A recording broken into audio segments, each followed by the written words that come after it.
Hello, welcome or welcome back to my channel. As you can tell by the title, we are doing the mid-year book tag. I don't actually know who came up with the original idea for this video and who came up with these questions, but shout out to them, whoever they are.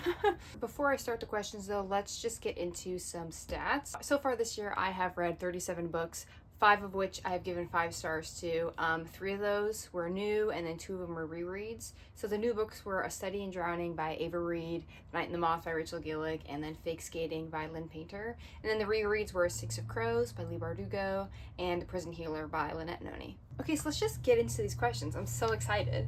Okay, so the first question is the best book you've read so far this year. This was like the hardest question to answer ever. Like, I have so many books I've read that I've loved. So I have 2 books. The first one is a reread, which is Six of Crows by Leigh Bardugo. I'm obsessed with this book. We already know. Like, I annotated it for myself. I love it. I'm currently doing a reread of Crooked Kingdom, and I want to annotate it, and then they'll match. It'll be so cute. But yeah, I love this book so much. I love these characters. They're just... If you didn't know, Six of Crows is one of the first books I read as an adult. It kind of sparked my love of reading again. So that was... It holds a special place in my heart, and it's just a great book, a great story. So this was the first one. And then the other book I'm putting as one of my favorites of this year is A Study in Drowning by Ava Reed. I loved this book so much. I feel like it gave me the same vibes as like an Erin Craig or Rachel Gillig book. It's just kind of like the dark, gothic fantasy vibes. So good. I'm really excited for A Theory in Dreaming, which actually comes out this month. I'm so excited for it. And then also An Archive of Romance. I'm so excited for that one too around Christmas. I'm literally like, I loved this book so much. The next question is the best sequel you've read so far this year, and I have to give that to Skyward Flight by Brandon Sanderson. Skyward Flight is basically 3 novellas that are in the Skyward series. You read it after the second book, Starsight. I did not expect to like it so much. I read Starsight and I wasn't a big fan. After I read it, I was like, I think I'm gonna DNF the series. But then I already had purchased Skyward Flight. I was like, you know what? Let me just read it. I already own it, and it's 3 novellas. So it's like, it can't be so long. Each one is gonna be pretty short, and I'll feel very accomplished once I finish. I read the first novella. I loved it so much. I literally was obsessed, and I immediately after read the other 2. They were so fun. It was like everything I wanted from Starsight I got in Skyward Flight, and I was like, I love this so much. It gave me the same feeling that Skyward did. So because of these novellas, I'm gonna continue the series. I don't know when, but I'm gonna continue it. Like, I love these so much. Like, they were so fun. The next question is a new release that you haven't read yet, but you really want to. And I have 3 for that. I don't own any of them. They are The Rose Bargain by Sasha Payton Smith, One Golden Summer by Carly Fortune, and Our Infinite Fates by Laura Steven. I am so excited for all of these books. Like I said, I don't own any of them, and so I don't know that I'll get to them anytime soon, but I really want to read them. I feel like The Rose Bargain, I've heard so many good things about it, and I've seen so many content creators just like saying it's super good and it's really fun, so I'm really excited for that. And then One Golden Summer, I've read one Carly Fortune book before. I read Every Summer After, and I liked it. And I'm also right now, I'm kind of in my romance era. Like, I just read 2 Lynn Painter books back to back. Fake Skating and Betting on You, and so I'm kind of in my romance era, so I'm kind of feeling like now is the time to read a Carly Fortune book. Plus her books just give really good summer vibes, and I'm so here for it. And then Our Infinite Fates, I feel like I've been hearing mixed reviews on it since it came out, but I feel like the premise sounds so interesting. I want to read it so bad. Again, don't own any of these, so like who knows when I'll actually get to it, but like these are like high on my radar for books to buy. Next question. So my most anticipated release for the second half of the year is easily Every Spiral of Fate by Tahira Mafi. I need this book so badly. The way that I check NetGalley every single day to see if it's on there yet for me to request, like, I need this book yesterday. Like, oh my gosh, I'm obsessed with this Woven Kingdom, like that whole series. Like, the way that when I first read it, I demolished all 3 books. I read them back to back to back, and I thought the series was complete, and then I find out after I finish All the Twisted Glory, oh, that book just came out a month ago. That sucked. That was actually like so heartbreaking to find out. Like, I love this series so much. I'm so excited. I think that comes out at the end of September. I'm so excited for it. Like, the things that I would do to have an arc, I need it so bad. I'm so excited. I don't know what I'm going to do once I read it though, because I know when it comes out, I'm just going to devour it. I'm going to read it day of. I'm going to binge it. It's going to be so fun. What am I going to do after I finish? suffer, be sad, literally go into depression. That's fine. The next prompt is biggest disappointment, and I have two.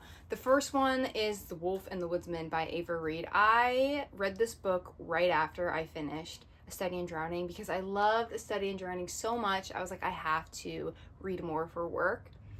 I did not like The Wolf and the Woodsman. I was so bored the whole time. I was like, wow, is this story going to get interesting? Like, when is the plot going to develop? When am I going to start liking these characters? And I thought about DNFing it like 40% in or something. Then the plot changed. And so I was like, okay, maybe it'll get interesting now. But I felt like it never got interesting and I was just bored the whole time.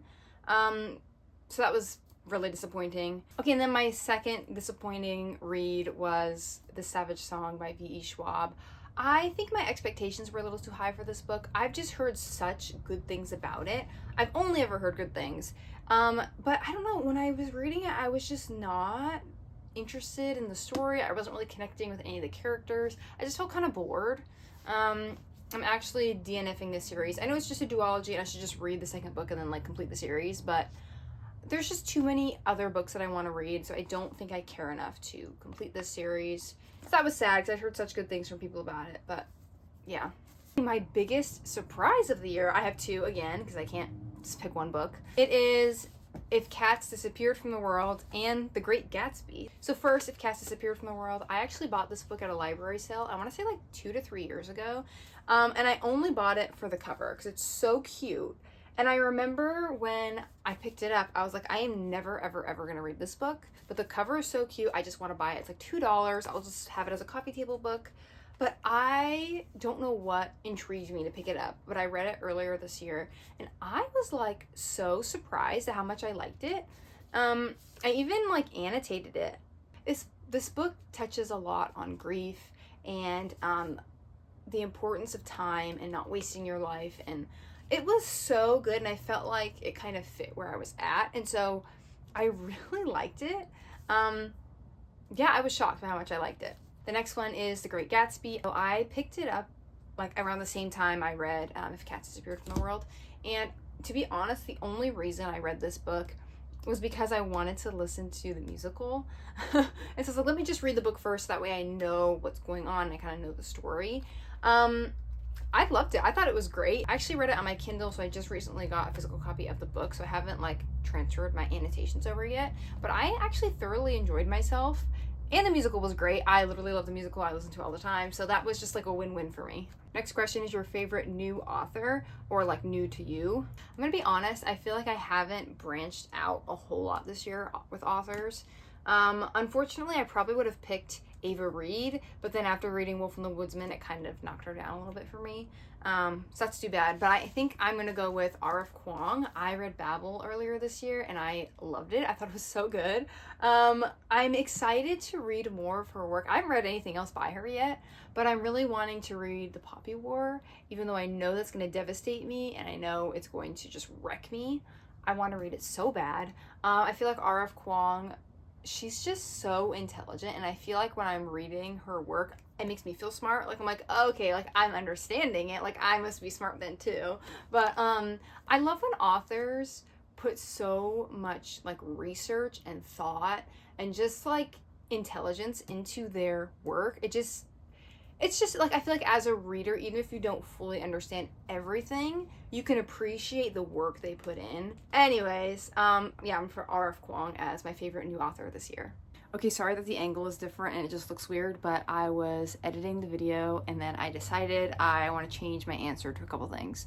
So first, who is your newest fictional crush? And I'm gonna have to now go with Charlie from Betting on You by Lynn Painter. I just finished this book, so it's kind of like fresh on my mind, but like at first I was like, Charlie, you're a little not my type. You're a little playboy, kind of annoying, kind of whatever. But then he really grew on me. I have to say, like, there was one specific scene that I'm thinking of that was like, okay, this is the Charlie I like. And I don't think I can say without giving spoilers, but it was an act of service. Okay, I'm just gonna say anyways, even though it's a spoiler, so if you haven't read Betting on You by Lynn Painter, skip this part and go to this timestamp here. The part where the part where Bailey calls him and it's basically like, Scott just proposed to my mom and like, I'm crying in Walgreens, can you come pick me up? And he literally is like,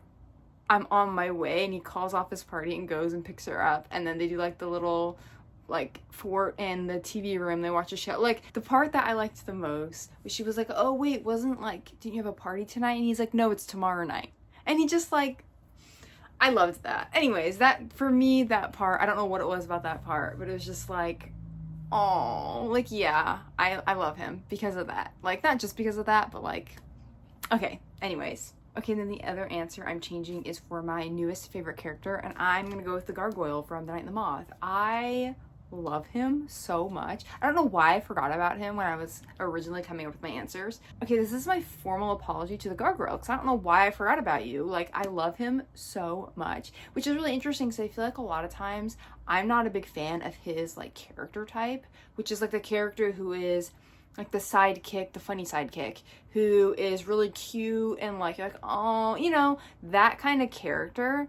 Like when they're supposed to be kind of like the cutesy pet, but they're kind of funny and like different. I don't know. I don't normally like it, but for the Gargoyle, I loved it so much. For some reason, it just worked really well for him. And I just thought he was really funny. Like I was actually laughing out loud a couple different times. And I just like, I loved him so much. I was just like, yeah, you're a good character. Like, let's protect you. Like, be my friend. Like, every time when he would like misquote sayings, I loved that. It was just great. Rachel Gillig just did a great job with him. I love him so much. My newest favorite character for sure. Okay, that was all. Back to the correct angle and the regular scheduled programming. So the next prompt is a book that made you cry. I feel like I've had several books where I've just gotten teary-eyed, but the book that I cried the hardest has to be Little Women. What's crazy is that I had not read this book already. I'm obsessed with Little Women. I have loved the movies. They're just like, especially like Little Women with Winona Ryder. That one is like my comfort movie. I love Little Women so much. I named my cat after Jo March. Josephine is the name of my cat. Like, I love it so much. But I hadn't read the book, which is crazy. And so I read it this year finally. I cried so hard during one very specific scene, one very specific chapter. I'm just going to say, because I feel like most people have at this point read the book or seen the movies. So if you have not seen the movies, you have not read the book, skip to this time point because I'm about to spoil something. Okay, I cried my eyes out in the chapter where Beth dies. Like, that whole chapter wrecked me. Obviously, I'd seen the movies before, so I knew that Beth died. Like, I was aware that it was going to happen. Reading about it was so hard. Honestly, I feel like, though, the way her death was written was the most beautiful thing I've ever read. Like, it was so Beth. Like, the way that Louisa May Alcott wrote it was just so honoring to Beth, even though I know she's a fictional character, but it was so honoring to her, and it was just so her character that it was like precious, and I just cried. I cried like a baby. It was so sad. And I've gone back actually a couple times and reread that chapter just because of how beautiful it is, and every time it's just like sobbing. Like, it's so heartbreaking, but again, so beautiful. Okay, next prompt is a book that made you happy. I'm gonna have to go with Fake Skating by Lynn Painter. I actually was given an e-arc of it, so I just read it like last week. So technically I read it in July, so it wasn't in the first half of the year, but it's okay. I'm gonna include it. It's fine. I loved that book so much. I had so much fun. The whole time I was reading it, I was like, this is exactly what I needed. Like, I am literally sitting here giggling, kicking my feet, like actually like having such a good time. I read that book so quickly, and then I immediately picked up Betting on You, another Lynn Painter book, because I had so much fun. That book made me so happy. I gave it 5 stars, like I said earlier. Like, I love it so much. When it comes out, I believe it comes out in September, like, please read it. Like, it was so fun. I had, like, the time of my life reading it. And I don't even read romance very much. So it was just, like, it was so fun. It was great. Highly recommend. The most beautiful book I've gotten this year, I have to give it to you, The Night and the Moth by Rachel Gillig. Literally, it's stunning. That's gorgeous. That is stunning. Even, like, that's really pretty. And then the chapter headings are also really pretty. This is like such a random thing, but I love how thick the pages are too, and they're really white, and it's just like, when you pick it up, it's a heavy book. And even like that decal on the front, so pretty. Anyways, this is the most beautiful book I've bought so far this year. I don't foresee something topping it, but oh, it's so pretty. I love it so much. Okay, and then the last question is, what book do I want to read before the end of the year? So I have a couple options here. First up, it's more broad. I want to read an Emily Henry book by the end of the year. I have never read one of her books, and I know I need to. So I own these three: Beach Read, People We Meet on Vacation, and Happy Place. I just need to read one. So romance is definitely not my fave genre. I don't tend to reach for a romance book, but I feel like Emily Henry writes more like romance slash literary fiction. So I feel like I'm gonna enjoy it. I'm really interested in reading Happy Place. I feel like I'm really gonna like it. But I kind of feel like I should read Beach Read first. I don't know. I don't think it actually matters, but I really want to read an Emily Henry book. I want to understand the hype. I want to understand the characters. Like, I have to read one by the end of the year. Like, that is non-negotiable. And then the other book is a book series, and I don't honestly think this is super realistic, but I really want to read Shades of Magic by the end of the year.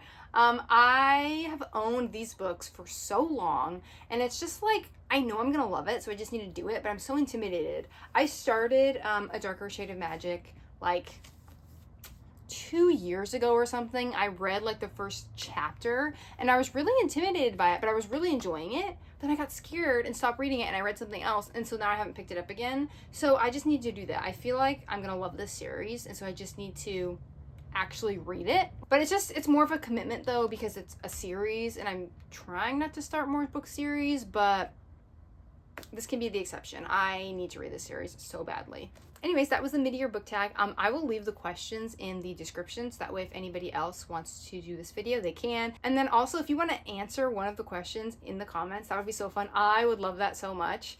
I would just find it really interesting and really fun. I would love to talk to you about it. It's just, anyways, thank you so much for watching. I hope you found it a little bit interesting. I hope you were able to get like a book recommendation out of that. But yeah, thanks so much. Bye.